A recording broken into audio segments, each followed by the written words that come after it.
I remember in the good old days where, mainly the 1980s, where I had a version of Chain on the road virtually 50 weeks of the year, playing 5 gigs a week, and we did that for 10 years. And probably at the end of that 10 years, I'd wake up and go, oh my God, I'm going to have to sing those songs again.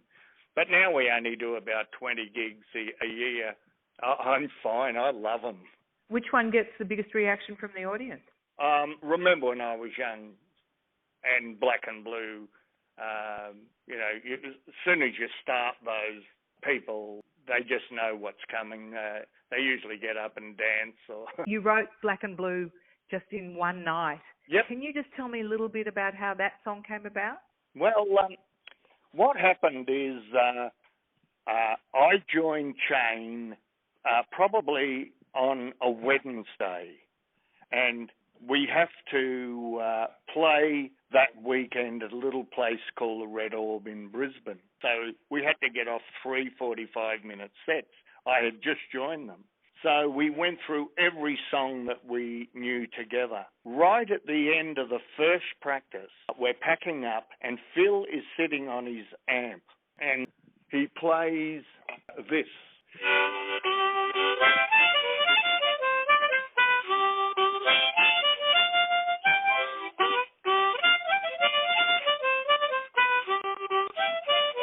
Well, something like that.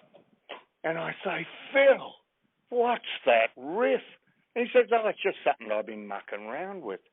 And I said, oh, Phil, I've always wanted to do a work song, so you guys have a cup of tea or something. I'm going to sit in that corner, write out a whole pile of heavy words. And we worked on it then and did it that first weekend in Brisbane. It was an amazing band, that. And do you think it's because those songs were so much part of our youth that it takes everybody back to those times when life was more simple, when we were all young and having fun and just living for the music? Oh, of course it does. I'm not very nostalgic. I'm more interested in the music that I'm going to create next week. Why do people who are my age, I'm 70 years old, and most of the 70-year-olds I know are still listening to the music they were listening to when they were 18.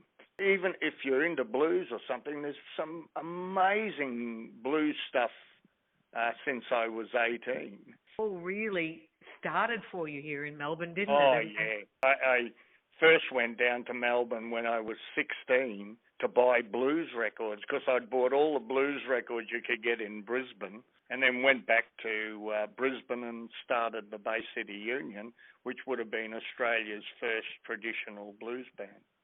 How do you feel about being the grandfather, or as you put it, the ancestor of Australian blues? I mean, that's a pretty big accolade and something to wear on your shoulders. I'll give you a slight idea.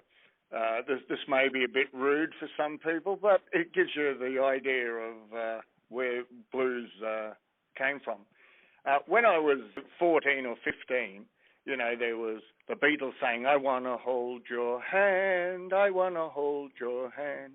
And then there was Robert Johnson saying, I want you to squeeze my lemon till the juice runs down my leg. Now, that gives you some idea of 14-year-olds, wow, what's this music? It was telling the truth, and I just loved the music itself. And it was easy to play, but so hard to master. It's taken a lifetime to master it. I'm still figuring stuff out. I tell any young guy, I just say, or girl who wants to play the blues, for 2 years, just copy everything, learn every riff, learn all the singing techniques, learn it all, and then spend the rest of your life forgetting it and replacing it with yourself. Are you getting better with age?